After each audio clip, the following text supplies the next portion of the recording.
evidence of Peachtrees. This is Judge Dredd. Let him talk. In case you people have forgotten, this block operates under the same rules as the rest of the city. Mama is not the law. I am the law. Well, welcome everyone to the Columbus Comics Corner Movie Corner episode. This week, or this month I should say, we're going to be doing Dredd, the 2012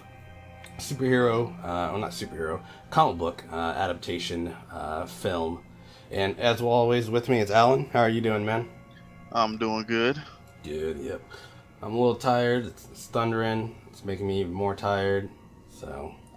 But we are going to bring some liveliness back to myself after we get into this Movie Corner episode. But as always, we do have a regular podcast that we put out every Sunday where we talk about a bunch of comics. This week we have 10 books.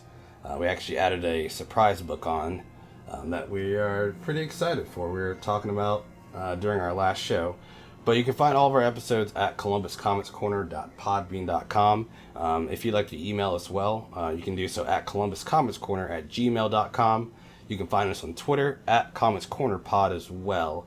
And we're going to go ahead and get into this movie. Just a quick summary, not really quick, I should say. Just a recap of the movie for those who have not seen it yet, which I should mention as well. We are going to be spoiling it as well. So in the vast post-apocalyptic metropolis of Mega City 1 on America's East Coast, the only law is provided by the judges of the Hall of Justice, cops with the power of judge, jury, and executioner. Most feared among these lawkeepers is the ruthless and impeccable Judge Dredd, played by Karl Urban. More and more of the inhabitants of Mega City 1 are addicted to a drug that's altered the brain perception of time, which is called slow-mo. While assigned to train and evaluate Cadet Judge Cassandra Anderson, played by Olivia Thirlby, Dredd is called to investigate a crime in Peachtree, the notorious high-rise slum tower controlled by former prostitute turned drug lord Mama, played by Lena Headey, and her clan. The judges capture one of the clan's senior members, and Mama from there locks down the tower, leaving Dredd and Anderson with a choice: escape the slum with their prisoner, or climb to the top of the tower to capture Mama and the judge her as well. Sorry. Again, I'm tired, so I got my Mountain Dew, so we're gonna go ahead and get through this. But yes, that was a summary. In the end, he does end up killing Mama and throwing her. He actually drugs her up and then tosses her out the window, and she dies her death slowly. And the visuals on that are quite amazing. What was your thoughts revisiting this movie again today? It was interesting revisiting it. I had only saw it one time before. I never got to see it in theaters. I wanted to see it when it was in theaters, though. Same here. The first time I saw it, I still had the '90s Judge Dredd in my mind. So, and I know how inaccurate a lot of fans felt that was compared to the comic. As someone who's never really read a Dredd comic, I had nothing to really gauge it on. I know that when this was coming out, they were talking about that they were trying to keep it a little bit closer to the way the character is in the comic, like the fact that he never removes his helmet, which obviously in Hollywood is a huge risk, especially if you have any kind of starring leading actor to not show their face is a giant risk. Yeah. But I enjoyed the fact that they try to keep it like it. I'll probably end up asking you this, but was this pretty roughly close to like a Dredd comic? Was this like picking up a Dredd comic? Yes, definitely. Like they captured the history and the lore of him, how brutal he is, how dark of a human being he is. When the only part that he probably would have killing those kids, the ones that he stunned. Yeah. Probably in the comics and the real world, or not real world, but the comic world, he probably would have killed the kids. But that's something to look over because they probably wouldn't want to show that, I guess. But it's funny that you mentioned the old Judge Dredd movie because that was one of the things I was going to mention to you. Like the collateral damage of the previous Dredd movie worked in DNA's favor, the company who put it out. because the license was not that expensive and valuable because of how horrible that movie did. Wow. Yeah. That's crazy. So it's really cool that that's how it worked out for them. But after revisiting it for a second time, this was my second time actually watching the movie. I still thoroughly enjoyed it. I enjoyed it the first time I saw it. Same here. I really enjoyed it this time also. I'm a little, disappointed that it went the route it went as far as trying to get a sequel to this, because this is a movie I would love to see a sequel to. Oh yes, I know they were talking about it, and then I heard recently that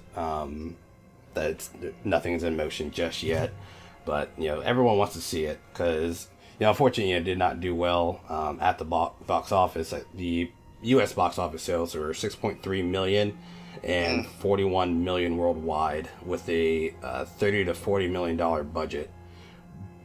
So that that's one of the reasons probably why the studios didn't want to invest money into this again, because of since the box office sales weren't that high. But once it came out on DVD, that's because it feels like it wasn't really promoted in 2012, because I didn't hear about it until maybe I want to say 2 or 3 years ago. But yeah, the DVD sales were high, luckily, which sparked that interest again in when everyone wanted to get it made. Well, I think that probably the '90s Dredd movie, like you just said, it was a benefit for DNA because they were able to get the license at a cheap price. But that also could have been something that hindered the success of the movie. Like, a lot of people probably still have that in their mind. Even a new generation has probably seen the Dredd movie, whether it be on Netflix or because their parents have it and they just watched it. So that might have kind of hindered it. People are kind of like, well, Stallone couldn't make it work. How are you gonna make it work now? Yeah, that's one of the things that they said at the interview in the latest, 2 issues ago of the Judge Dredd magazine. It's where I got a lot of this cool info from. There's something else I was going to mention as well. Oh yeah, I guess there was supposed to be a tie-in video game. Oh my goodness. Yes, but unfortunately, it didn't work out in the long run. But that'd have been awesome. That would have been amazing. Wow. And I think back to the whole promotion thing as well. The DNA and Rebellion were in talks with Lionsgate, trying to do like tie-in comics to help the promotion. But they had mentioned how I guess they had to speak to a different rep every few months, so that kind of fizzled out as well. So there's a lot of things that factored into this not having that big jump, because we would have had. X-Men was out by then. What else? The first Avengers probably would have been out. I mean, Iron Man. There's a bunch of superhero movies, really, that were out around that time. So it just sucks that it didn't work out on the promotional end by doing that video game or the comics. Well, there's probably a bunch of studios at that point that still weren't ready to pull the trigger on doing a comic book tie-in. Like, of course, now it's like almost a no-brainer. Like, they're scrambling to try to find the next comic they can adapt into something. But at that point in time, that's probably still like a teeter-totter point, because the only companies really putting things out were companies that either owned a comic book company, had the rights to the characters, and like you just said, Iron Man, Avengers, and everything. That was just Marvel, because they had Marvel Studios at that time. So they were. Yeah. Of course, that's what they're going to put out. Right. It really sucks though. I wish I had the numbers on what Pacific Rim did, because I know Pacific Rim was kind of in a similar boat where I believe it didn't make as much domestically as it did worldwide, but there was enough of a outcry for them to get a sequel, which I'm looking forward to. So am I. But I know at one point they were willing to do if they couldn't get a sequel to this, they were going to try to do a Netflix series. That would have been cool. They would have it would have been an open world there. They could have done whatever they wanted. Yeah, and I think that would have been amazing. I think like this definitely would have been something that would have warranted, that would have benefited from having a series about it rather than a movie. A movie's awesome, because you're able to tell that one story and everything. But with a series, you can have so many side plots and side stories, and you can bring in a lot more from the comics and the comic world than they're probably able to do in the movie. No doubt. But damn, I would have awesome. loved seeing that game. That would have been a brutal game. Yeah, that let's see, that would have been around, that would have been a PS3 game. Yeah. And that's around the time that we got, I want to say that's close to the time, if not the time frame that we got Last of Us. So you could have did something amazing with a Dredd game at that point. No doubt. On the PS3.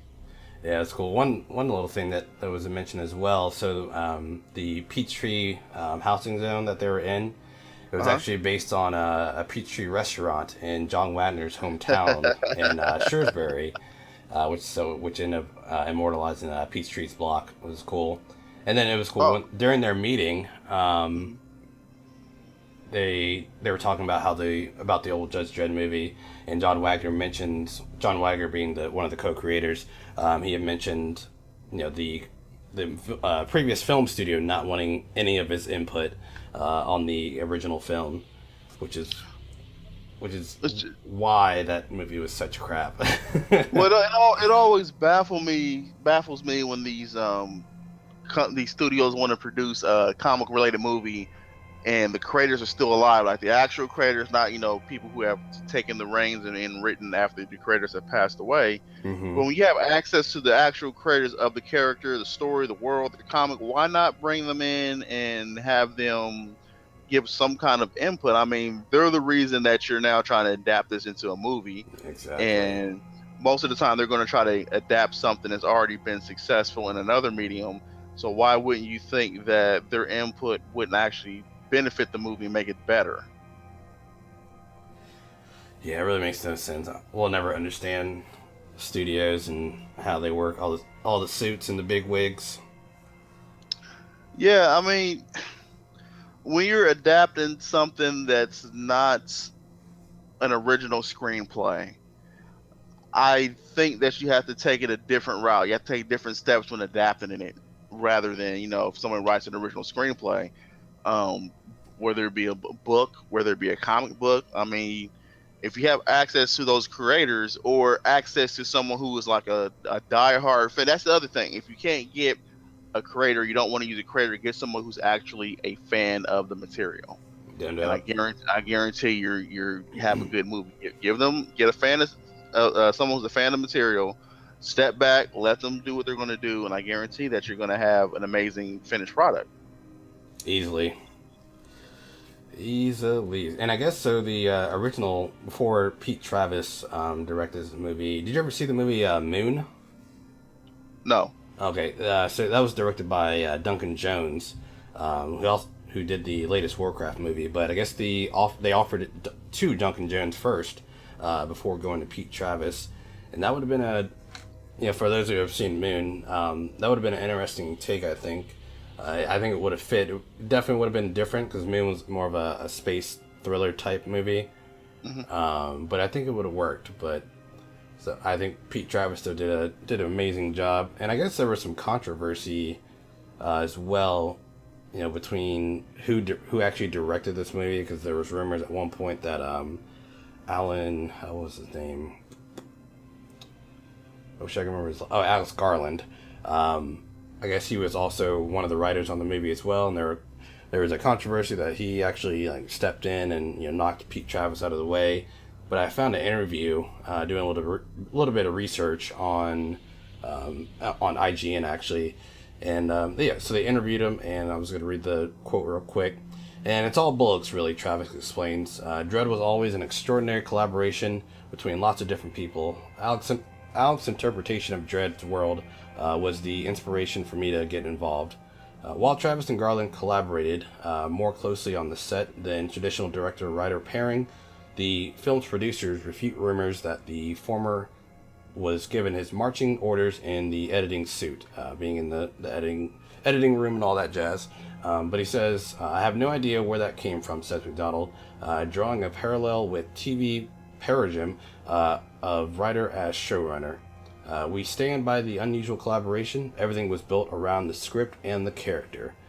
So hopefully that there was no bad blood on the set of this, but it doesn't show if there was. And if there was, it shows that, these guys can work together to, not have the drama infect their view on the movie. So I thought that was cool. Yeah, that's an interesting little fact. I mean, I can't tell if two different people directed it or not. No, me either. It looks coherent to me. Yeah, after I got done watching the movie, I was like, the perfect crossover movie would be Deadpool and Dredd. Wow. Wouldn't that be great? That would be ridiculous. Oh, man. If anyone's listening and you want to make that happen, Ryan Reynolds or Fox or IDW. It would star with IDW. Yeah. And there was one thing as well I found out in this interview in the magazine. So, back to the whole tie-in comics thing. So once they were able to finally get some comics published, for whatever reason, the laws were that they weren't allowed to tell stories, prior, but they could use the uniforms and the Mega City 1 world. Okay. Yeah, and I found that very strange, and why. I mean, again, the suits, they don't know what they're doing. So now it makes more sense when I'm reading, because IDW put out a Judge Dredd recently, and the whole magazine thing going on as well, and it really all reflects from this movie. Not this movie, but the aesthetic of the movie. Okay, so they've kind of shifted directions to make it kind of more reflect the movie world. Yeah, pretty much is what they're allowed to do. Okay. Which is so that bugs me. Yeah, that's a weird stipulation. It makes no sense, not at all. But I mean, if there's nothing else you had for it, we can move into our top 5 favorite things about the movie.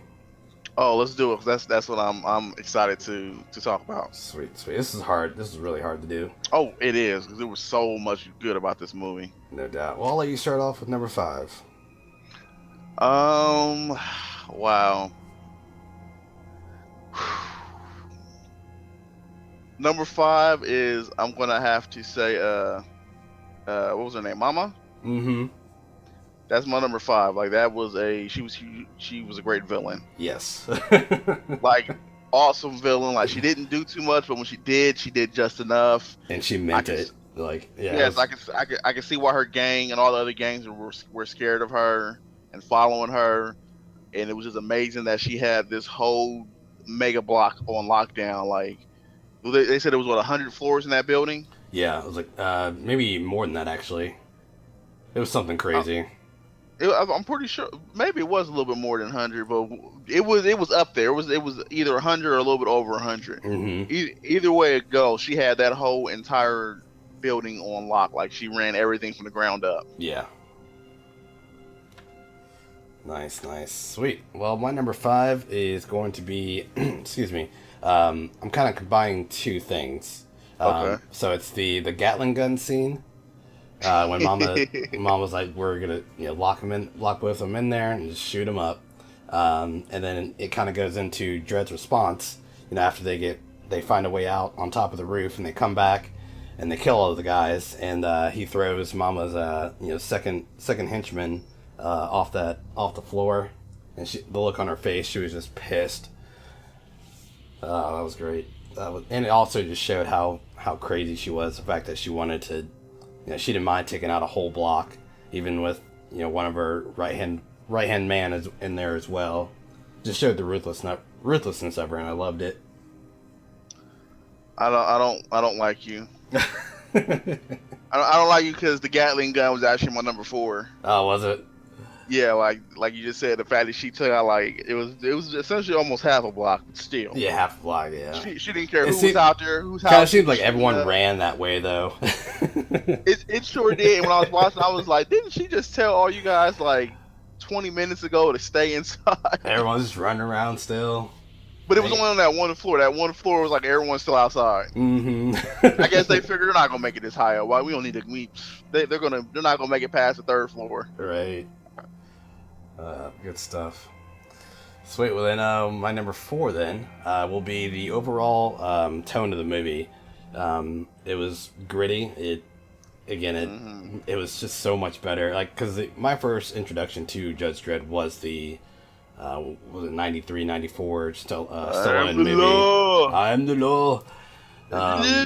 I'm glad Karl Urban said that in this movie. Way cooler. I am too. It was way cool. It looked way more badass. But yeah, they really stuck to their guns, and they had John Wagner involved, a bunch of other people from 2000 AD. So there was a lot of good input into this movie to make sure that the tone captured everything that Judge Dredd is. And yeah, they did a good job at it for me. All right. Well, my number 3 was actually Anderson. Like, I liked Anderson. Yeah, she was cool. Especially, I didn't necessarily notice it the first go around. I mean, I probably did, but I noticed it more this go around. But the shift between when they first entered the building to when they left the building, like, you can literally tell right when she snapped and was like, you know what, I could do this. I don't have a problem with, because at first she had a problem with killing some of the suspects or doing some of the things that the judge had to do. But that moment when she was captured and the guy was essentially getting ready to kill her, and you get to see that she was just clearing her mind, getting zen real fast, and she just snapped like, I was going to say the same thing to you. And that's when you're like, oh, it's about to go down. Yeah, and that's when I forget his name, Avon Barksdale, though, from The Wire, when he picked up her gun. Yeah, picked up her gun and didn't read the proper print, so that blew up. That was cool. That was good to see. That was awesome. This movie just wiped out the whole first movie. Even though it's still a guilty pleasure for me. I'll still watch that movie, but this one just portrayed Judge Dredd so well. First one tried to humanize him. Yeah, and Stallone was like, I'm taking off the helmet. You gotta see my face because I'm the law. I'm the law. Oh, man. So yes, then my number 3 is going to be the slow-mo drug effect. Anytime, the one in particular, actually both of the awesome ones are when Mama is at the beginning and she's doing it, and she's in the tub and she's in the bathtub splashing her hand around, and it's all slow-mo. That was stunning. And then when she gets thrown out the window by Judge Dredd, and when her head comes down on the concrete at the end, you just see the bones smashing, and it was so good. I wish I had 3D glasses, but it was so cool without the 3D glasses. Did you watch this in 3D? No, I still haven't got to see it in 3D. I want to. This made me want to watch it even more in 3D. Yeah. Like, I'm gonna have to go back and revisit this again in 3D. Same here. But yeah, slow-mo drug effect was really cool for me. All right, well, you're gonna hate me because I'm about to do a little cheat right now. But my number 2, it was also the slow-mo drug effect. Word. It was just because when I first saw the movie, the first scene that we see the effect was when the guys are in the van. Oh, yes, yeah. And Dredd's pursuing them. And then the dude, he smokes it, and then you're like, okay, they're doing some kind of futuristic, weird 31st century drug. Mm-hmm. And then you see the effect where everything slows down and things start getting bright and everything. And it's like, that is amazing the way they filmed that. Oh, yes. That right there had me going this was probably amazing in 3D. I can't imagine that scene in 3D. That would have been amazing. So that, to agree with your number 3, for my number 2, the slow-mo drug effect was amazing. Yes, it was. Sweet. So yeah, my number 2 is going to be Mama. She played by, I forget her name again, Lena Headey. And I believe this was before, or at least maybe during Game of Thrones. Okay. And so I saw Game of Thrones first. I'm trying to remember what year the first Game of Thrones came out. I feel like it's been 10 years. But but yeah, that was the first time seeing her in that. So I already knew that she was able to play, a mean-spirited character. But she was just, she had no heart in this. None. She obviously came from being a prostitute and ended up killing her pimp because she had her face sliced up by him. But So, she had a knife that night too. yes, she did. And yeah, she was just she did not care. Like I said, the Gatling gun scene, the way she what was it? I wish I could remember the actor's name. The redhead, Her tech guy. her tech guy. Yes, just the way that she was like, he when you felt or when you saw that he was scared of her, you actually like felt like the reign that she had around everything. Especially at the end when they had that reveal of why he was so scared of her. Mm-hmm. But yeah, she killed it in this movie. So that's my number 2. Okay, well, it's funny because I said I was going to cheat, and this is the other part of my cheat. My number 1 was Mama's death. Okay. I thought that was just so beautifully shot. Like even though you Yeah. knew she was about to die, you're like, oh, he let her get some slow mo, which kind of was karma, if you want, because remember at the beginning, the thing that started this whole thing off in the building was the fact that she killed the 3 dudes, they gave them some slow mo and then threw them off the building. Skinned them, gave them slow Skinned them and and threw them yeah. off. So I mean, it was kind of fitting that she met her death by slow mo, essentially. I agree.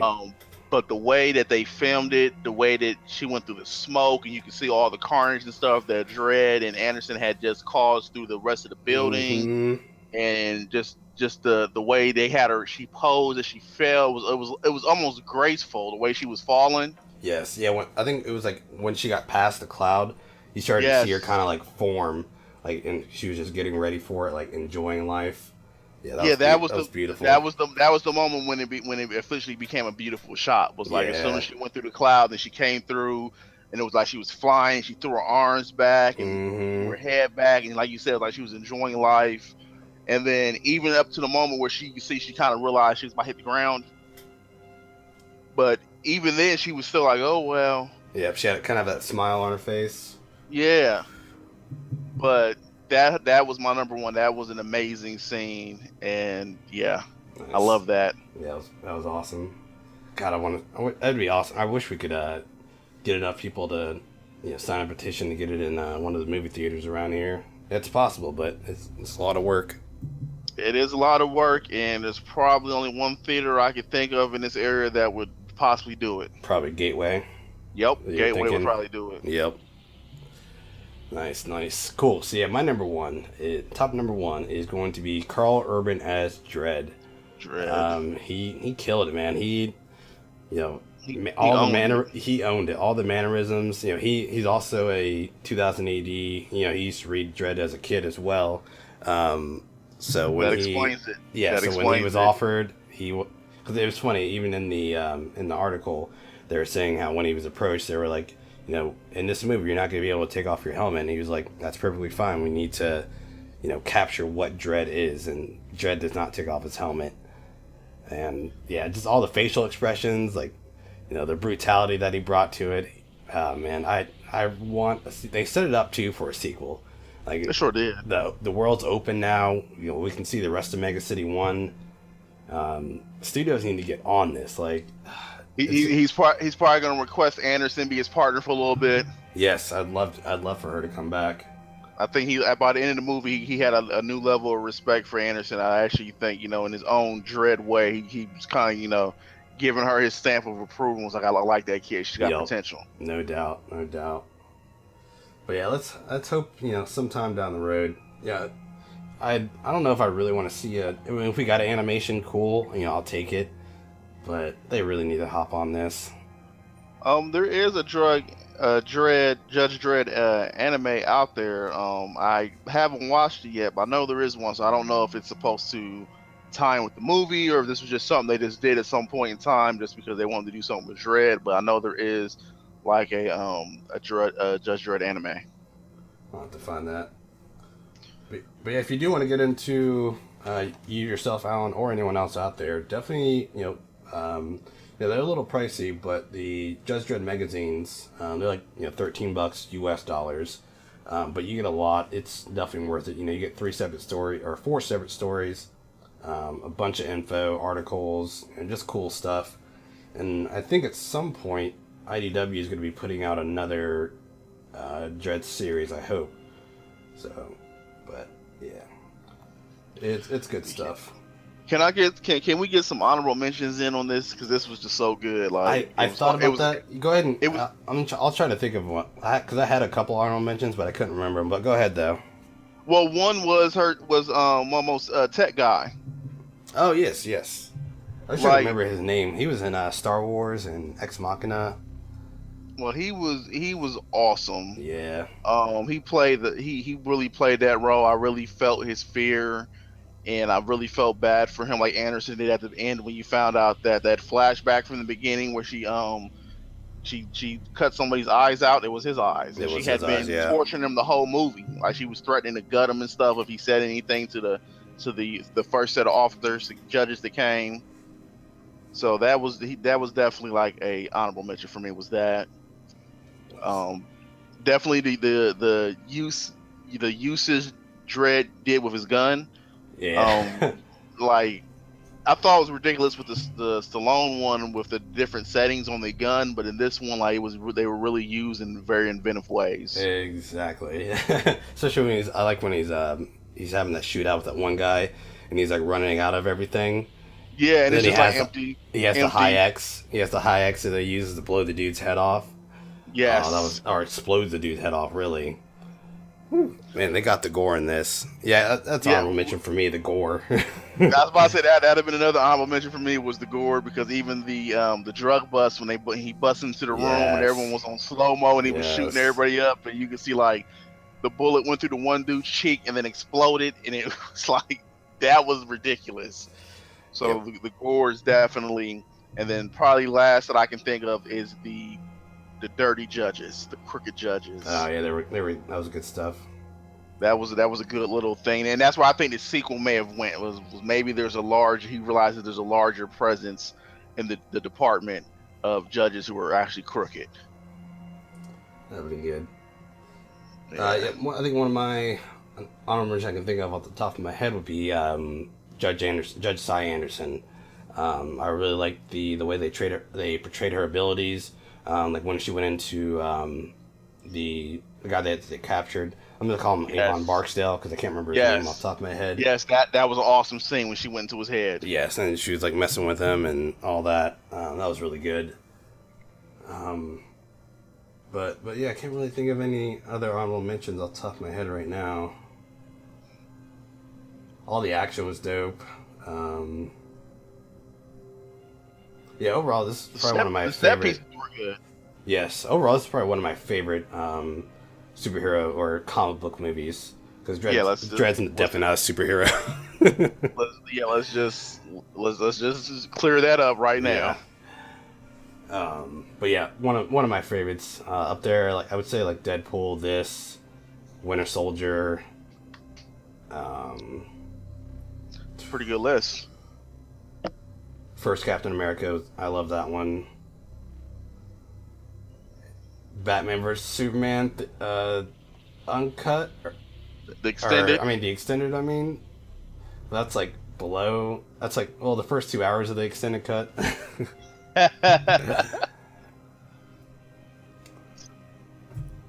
But yes, hell yeah. You got anything else for this? No, this is awesome. For any of the listeners who have not actually seen Dredd, I would suggest you see this. If you like action, like even if you're not really a fan of comics, you can still enjoy this so much just based off of the action and the story. And I would hope that people will continue to demand that something be done, whether it be an actual full-fledged sequel or whether it be a Netflix show or something like that, because this warrants something else. This just doesn't need to be the only thing that's done with Dredd. And it's really crazy that it's just been, I'm not sure where all the what's the word I'm looking for? The rights. I'm not sure where all the rights are, because it seems like, with everything going on with this, it seems like they're everywhere. It seems that they're in like 5 different pockets. So we'll never know who actually owns it to get it out there. But they're sitting on a gold mine, and this could really be something awesome again. Yeah. But yes, make sure definitely go read some of the 2000 AD stuff, because it's been really cool. And since we're not getting a sequel, you can at least touch base on it and get the feel of it. See what could have been done in a sequel. Exactly. But awesome. Well, thank you for listening, everyone. This is our third movie corner. We're still getting used to this bad boy. We only do these once a month, but we usually talk comics and all that. But again, we're going to keep doing these. We'll probably put another poll out there on the Twitter sphere to see what we should do next. But yeah, thank you again for everyone who voted on this one, because this is definitely one of our favorites. So, I forgot to mention as well, the Fury Road was also written by 2000 AD's Brendan McCarthy. Okay. So, they still, 2000 AD still has not ties, but they knew some people. So hopefully they're trying to make something happen. I hope. Don't let the box office, shut it out. But awesome. Cool, everyone. Well, again, find our regular podcast on Sunday nights at columbuscomicscorner.podbean.com. We're actually going to get off here and record some of those books now, because we've got a stacked list. But cool. Thank you, everyone, and we'll talk to you later.